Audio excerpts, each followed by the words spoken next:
ओम शांति। ज्ञानेश्वर परमात्मांकर श्रेष्ठ ज्ञानवान आत्मिक संतान मानंकु शुभ सकाळर शुभ अभिनंदन सुस्वागतम सुप्रभात जणाई आजिर प्रभु चिंतनर आलोचना को मु समस्तंकु स्वागत जणाउछि।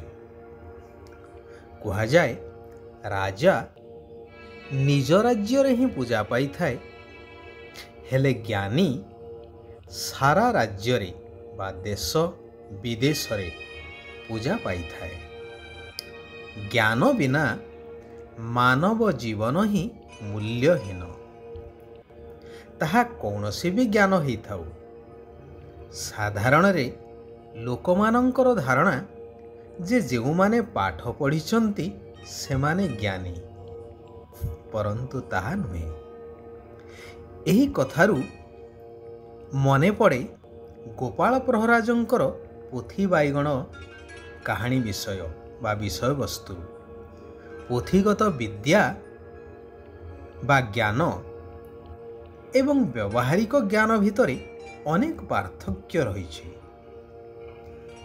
पंचसखांक कथा को निया जाऊ, सेमाने सेमानंकर व्यावहारिक ज्ञान तीक्ष्ण धीशक्ति बलरे भविष्य कथा निर्भूल भावरे कहूथिले, जार चाक्षुष प्रमाण हेउछि मालिका 600 वर्ष तलर कहिथिबा कथा आज प्रतिटी भविष्यवाणी सत ही चलीछि।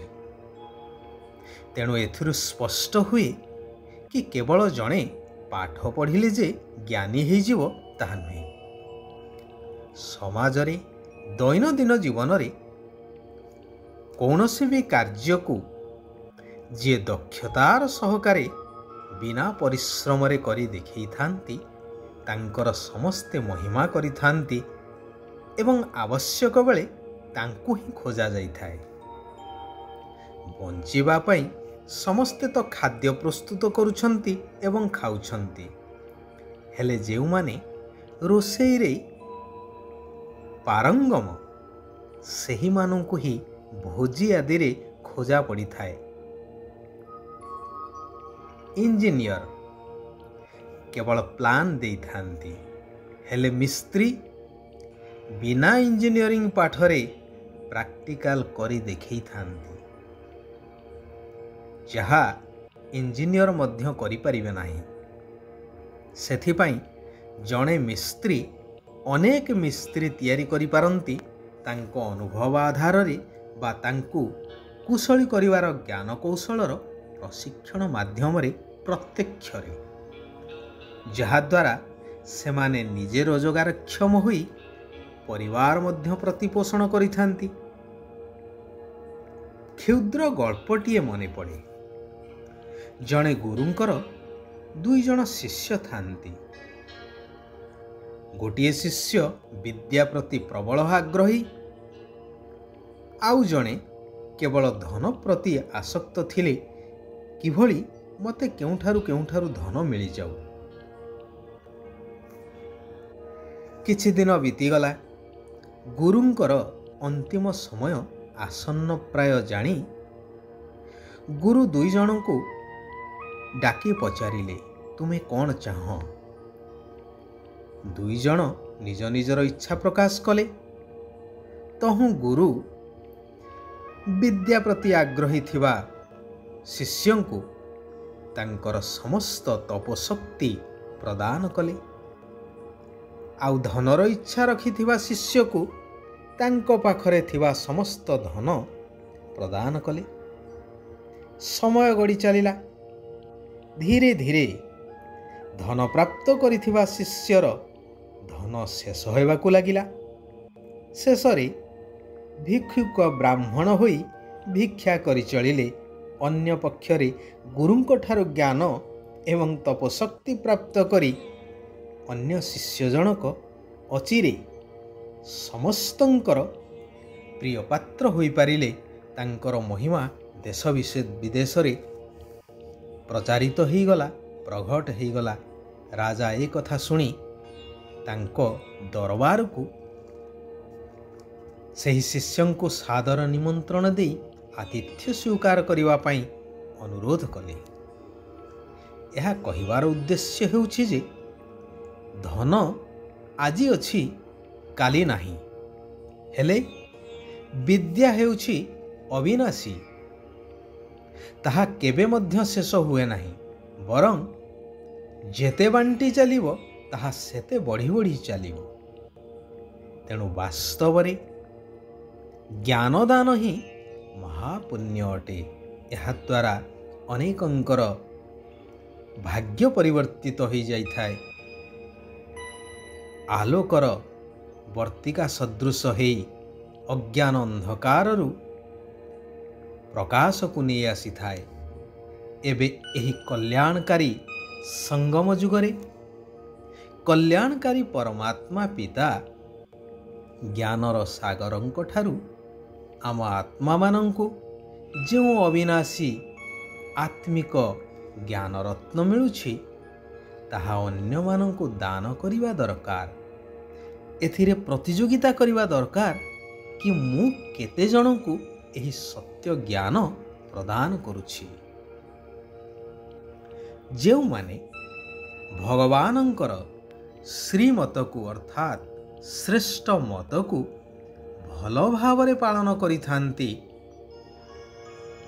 ସେମାନେ ଆଗ ନମ୍ବରକୁ ଯାଇଥାନ୍ତି, ଅର୍ଥାତ୍ ଆଗରେ ରହିଥାନ୍ତି। ଆଉ ଦେହ ଅଭିମାନର ବଶବର୍ତ୍ତୀ ହୋଇ ଶ୍ରୀମତରେ ମନମତ ମିଶାଇବା ଦ୍ୱାରା ପଛ ନମ୍ବରକୁ ଚାଲି ଯାଇଥାନ୍ତି, ଅର୍ଥାତ୍ ଗତି ନିମ୍ନ ଆଡ଼କୁ ହୋଇଥାଏ। ତେବେ ଏହି ପାଠ ପଢ଼ାରେ ଆଗ ପଛ ଆସିବାର କୌଣସି ମାନେ ନାହିଁ। ଯିଏ ଯେତେ ଧ୍ୟାନର ସହକାରେ ଏହି ଈଶ୍ୱରୀୟ ପାଠ ପଢ଼ାକୁ ପଢ଼ିବ ଏବଂ ନିଜ ଜୀବନରେ ଧାରଣ କରିବ, ସେ ଯେତେ ପଛରେ ଆସିଥିଲେ ମଧ୍ୟ ବହୁ ଆଗରୁ ଆସିଥିବା ପୁରୁଣା ଜ୍ଞାନୀମାନଙ୍କୁ ମଧ୍ୟ ପଛରେ ପକାଇଦେବ, ଆଗ ନମ୍ବରକୁ ଯାଇପାରିବ। ସେଥିପାଇଁ ସତ୍ୟ ପିତାଙ୍କ ସହିତ ଭିତର ବାହାର ସ୍ୱଚ୍ଛ ରହିବା ଦରକାର। ଯଦି କୌଣସି ବି ଭୁଲ ହେଇଯାଉଛି, ତେବେ ବାବାଙ୍କ ଠାରୁ ତୁରନ୍ତ କ୍ଷମା ମାଗି ନେବା ଉଚିତ। ଏହାଦ୍ୱାରା ଅନେକ ଭୁଲ ସୁଧୁରି ଯାଇଥାଏ ଏବଂ ନିର୍ଭୁଲ ହେବାର ମାର୍ଗ ଉନ୍ମୁକ୍ତ ହୋଇଯାଇଥାଏ। ଶାରୀରିକ ଏବଂ ଆତ୍ମିକ ଉଭୟ ସେବା କରିବାକୁ ହେବ। ଈର୍ଷାପରାୟଣ ହୋଇ କେବେ ବି ପରଚିନ୍ତନ କରିବା ଅନୁଚିତ। କେହି ଯଦି ଓଲଟା ସିଧା କଥା କହୁଛନ୍ତି, ତାହା ଶୁଣି ନ ଶୁଣିଲା ପରି ରୁହ। ତାହାକୁ ବର୍ଣ୍ଣନା କରି ବା ବିସ୍ତାର କରି କାହାରିକୁ ଦୁଃଖୀ କରିବା ଉଚିତ ନୁହେଁ କି ପରିବେଶକୁ ମଧ୍ୟ ଭାରାକ୍ରାନ୍ତ କରିବା ଉଚିତ ନୁହେଁ। ଭଗବାନ କହୁଛନ୍ତି, ଖୋଲା ହୃଦୟର ସହିତ ଦୁଃଖୀ ଅଶାନ୍ତ ଆତ୍ମାମାନଙ୍କୁ ଖୁସିର ଦାନ ଦେଉଥିବା ମାଷ୍ଟର ଦୟାର ସାଗର ହୁଅ। ଦୟାଶୀଳ ଗୁଣକୁ ଜାଗ୍ରତ କର। କେହି କେତେ ବି ବିରୋଧ କରୁ, ବିଘ୍ନ ରୂପ ଧାରଣ କରୁ, ହେଲେ ଦୟାଶୀଳ ଗୁଣକୁ କେବେ ବି ଛାଡ଼ ନାହିଁ। ଜ୍ଞାନ ଆଉ ଯୋଗର ପାଳନା ହିଁ ଆତ୍ମିକ ପାଳନା ଅଟେ। ଏହି ପାଳନା ଦ୍ୱାରା ନିଜେ ମଧ୍ୟ ଶକ୍ତିଶାଳୀ ହୁଅ ଏବଂ ଅନ୍ୟମାନଙ୍କୁ ମଧ୍ୟ ଶକ୍ତିଶାଳୀ କରାଅ। ଆଚ୍ଛା, ଆଜି ପାଇଁ ଏଇଠାରେ ଆମେମାନେ ବିରାମ ନେବା। ସାରା ବିଶ୍ୱର ଆତ୍ମାମାନଙ୍କର କଲ୍ୟାଣ ହେଉ। ସମସ୍ତେ ସୁଖ ଆଉ ଶାନ୍ତିର ଅନୁଭବ କରନ୍ତୁ। ओम शांति। ओम शांति। ओम शांति।